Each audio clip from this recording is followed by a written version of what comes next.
Hi guys! Good morning! So ayan, napakarami ng prutas sa umagang ito. Napakasarap pa tingnan sa lamesa ang mga prutas at may bulaklak. So ayan guys, nakaka-refresh po ng umaga yan sa pagising mo. So, ito nga pala yung aking konting halaman sa beranda. So, ang sarap tingnan pag nakikita mo sa beranda yung mga halaman. Nakaka-repress ng isipan. So, nakakatanggal ng stress. So, ayan po ang aking pinagkakabalan sa araw-araw. So, dito lamang po yan sa beranda. So, ayan guys, mag-umpisa na ako maglinis, buhay nanay. At ito, palinis-linis lang. Ito kasi ang araw na ginagawa ko araw-araw dito sa bahay ng anak ko. Siyempre, wala naman ibang gagawa niya kundi ang nanay at lola. So, napakaswerte kaya hindi ako pwedeng sumuko para sa kanila.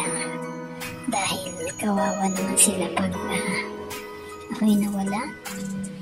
So, talagang masarap po talaga maglinis pag wala masyadong tao.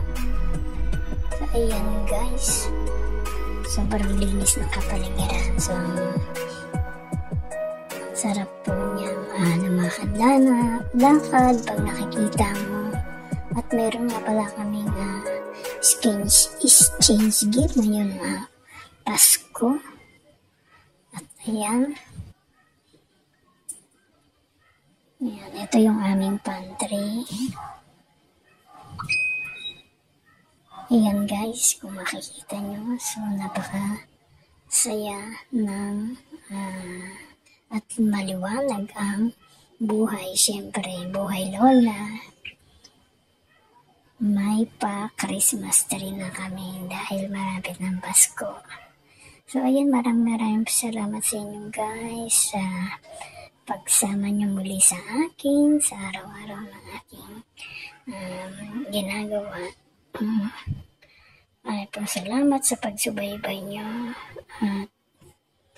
Thank you so much po. Mag-iwan po kayo dyan ng bakas para po masundan ko po kayo at kung taga saan po kayo. So maraming po salamat. Ayan, napanood po ng TV habang ako'y naglilinis. So ayan. So pinapanood ko po ay sa Netflix ay ang Madness. So, very detective story po yan. So, ayan. So, ito gabi na po. Ayan, makikita nyo yung halaman ko dito sa labas. So,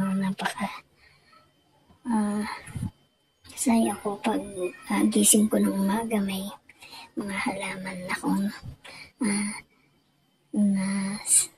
kikita pagising pa lang. So, maraming salamat sa inyo yun.